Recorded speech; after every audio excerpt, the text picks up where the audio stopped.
Allahabad high court के justice Shekhar Kumar Yadav की पिछले महीने एक कार्यक्रम में की गई टिप्पणी पर काफी विवाद गरमाया था। समान नागरिक संहिता पर बोलते हुए उन्होंने मुस्लिमों से धार्मिक सुधार की अपील की थी और कहा था कि देश बहुसंख्यकों के हिसाब से चलेगा। इन टिप्पणियों के लिए सीजेआई संजीव खन्ना की अगुवाई वाले सुप्रीम कोर्ट कॉलेजियम ने उन्हें तलब किया था और फटकार भी लगाई थी।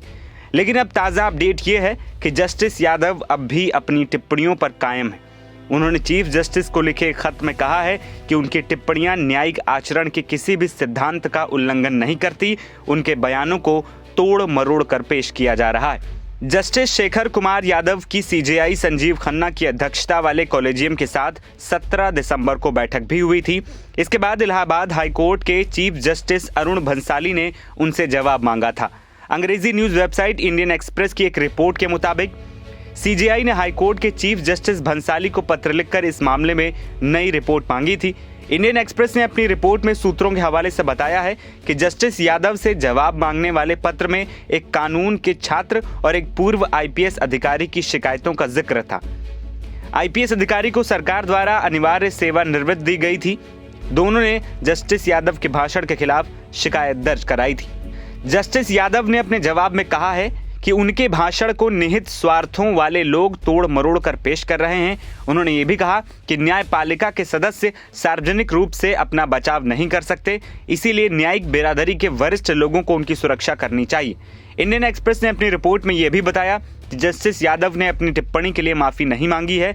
उन्होंने कहा है कि भाषण संविधान में निहित मूल्यों के अनुरूप सामाजिक मुद्दों पर विचारों की अभिव्यक्ति था, न कि किसी समुदाय के प्रति घृणा फैलाने के लिए। इस खत के बाद ऐसा माना जा रहा है कि जस्टिस यादव ने अपनी टिप्पणी के लिए माफी नहीं मांगी है। उनका कहना है कि उनका भाषण संविधान के मूल्यों के अनुरूप था और सामाजिक मुद्दों पर उनके विचारों की अभिव्यक्ति था, न कि किसी समुदाय के प्रति नफरत पैदा करने वाला।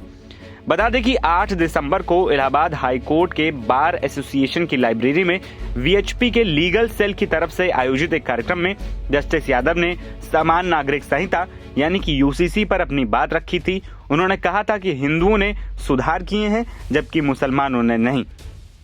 जस्टिस यादव के इस बयान के बाद देश की संसद में भी खूब हंगामा हुआ था। शीतकालीन सत्र के दौरान वरिष्ठ वकील और समाजवादी पार्टी के सांसद कपिल सिब्बल जस्टिस यादव के खिलाफ महाभियोग प्रस्ताव लेकर आए थे। कई सांसदों ने इसके लिए वोट भी किया था, लेकिन उसे खारिज कर दिया गया था। विपक्षी सांसदों की मांग थी कि ऐसे जज को उनके पद से हटाया जाए। वहीं इस मामले को सीजेआई खुद मॉनिटर कर रहे हैं। देखना यह होगा कि अभी इस मामले में कोर्ट क्या एक्शन लेता है। एनबीटी ऑनलाइन की रिपोर्ट।